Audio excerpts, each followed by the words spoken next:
Good morning everyone. Study Driven Assam চেনেলটোলৈ পুনৰবাৰ আপোনালোকক স্বাগতম জনাইছো। আজি হৈছে 13 মাৰ্চ আৰু আমি আজি 13 মাৰ্চ লগতে কালি 12 মাৰ্চৰ কাৰেণ্ট এফেয়াৰ্সখিনি এই ভিডিঅ ডিসকাস কৰিম। যেহেতু আপোনালোকে জানে আমাৰ Study Driven Assam চেনেলটোত ডেইলি কাৰেণ্ট এফেয়াৰ্সৰ সেশন এটা আপলোড কৰা হয় আৰু এই সেশনটোত আমি দিনটোৰ গোটেইখিনি গুৰুত্বপূৰ্ণ কাৰেণ্ট এফেয়াৰ্স ডিসকাস কৰোঁ যাতে আপোনালোকৰ আহিবলগীয়া এক্সামত কোনো ধৰণৰ অসুবিধাৰ সন্মুখীন নহয় আৰু এক্সামৰ লগতে আপোনাৰ ডে টু ডে পাৰ্সনেলিটি ডেভেলপমেন্ট আৰু ডে টু ডে নলেজ ইম্প্ৰুভমেন্টৰ ক্ষেত্ৰতো এই সেশনটো আপোনালোকক খুব সহায় কৰিব। ঠিক আছে, আমি পলম নকৰি আজি ভিডিঅটো ষ্টাৰ্ট কৰো।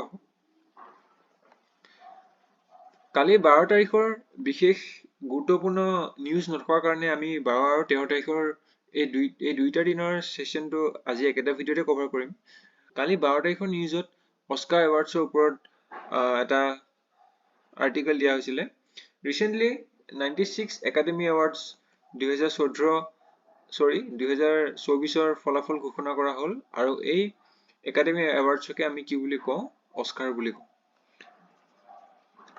এই বছৰৰ অস্কাৰত বেষ্ট মুভি খিতাপ দখল কৰিবলৈ সক্ষম হৈছে অপেনহাইমাৰ মুভিখনে। এই অপেনহাইমাৰ মুভিখন ক্ৰিষ্টফাৰ নোলানে কি কৰিছে, ডাইৰেক্ট কৰিছে। বেষ্ট এক্টৰ পাবলৈ সক্ষম হৈছে চিলিয়ান মাৰ্ফি। কোনখন মুভিৰ কাৰণে? অপেনহাইমাৰখনৰ কাৰণে।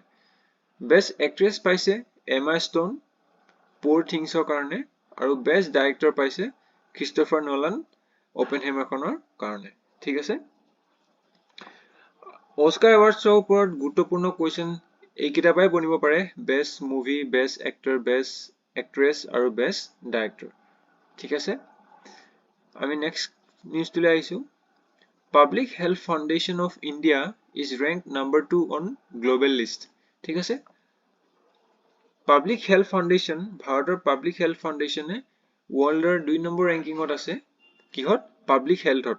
ঠিক আছে, খুবেই গুৰুত্বপূৰ্ণ, এইটো মনত ৰাখিব। তাৰপিছত এটা নিউজ আছে আসামৰ পৰা। ৰিসেন্টলি আসামত ষ্টেচু অফ ভেলৰ কি কৰা হ'ল, নিৰ্মাণ কৰা হ'ল আৰু এই ষ্টেচু অফ ভেলৰ মুকলি কৰিলে আমাৰ দেশৰ প্ৰধানমন্ত্ৰীয়ে।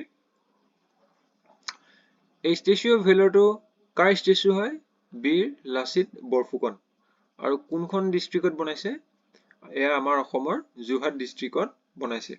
আৰু এই যোনটো ষ্টেচু অফ ভেলৰ, এই ষ্টেচুটো লাচিত বৰফুকনৰ আটাইতকৈ ওখ ষ্টেচু, টলেষ্ট ষ্টেচু। ঠিক আছে, টোটেল কিমান হয়? 125 ফিট হয়। ঠিক আছে, মনত ৰাখিব। ইয়াৰে 80 ফিট হয় লাচিত বৰফুকনৰ মূৰ্তিটো আৰু 41 ফিট হয় তেখেতক যোনটো শিলৰ ওপৰত বনাইছে। ঠিক আছে, নেক্সট,